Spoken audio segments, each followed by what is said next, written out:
അതെ, എനിക്ക് ആണുങ്ങളോട് അങ്ങനെ സിമ്പതി തോന്നാത്തതാ. പക്ഷേ ചേട്ടൻ അവിടെ വന്നില്ലേ? അപ്പോൾ കാല് തട്ടി വീഴാൻ പോയില്ലേ? അപ്പോൾ എനിക്ക് ചെറിയൊരു വിഷമം വന്നു.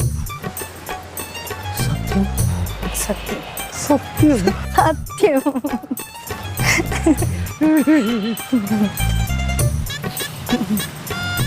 ഇത്രയൊക്കെ ആയ സ്ഥിതിക്ക് ഇനി ഞാനൊരു കാര്യം ചോദിച്ചോട്ടെ? ചേട്ടൻ ചോദിക്കും. ഞാൻ ചോദിക്കും. ചോദിക്കും ഞാൻ. ആനക്കുട്ടിക്ക് എന്നെ ഇഷ്ടമാണോ? അതുകൊണ്ടാണല്ലോ ഞാൻ സംസാരിച്ചത്. ആണോ? ആ, എന്നെ ഒന്ന് നുള്ളിയേ. എന്തിനാ?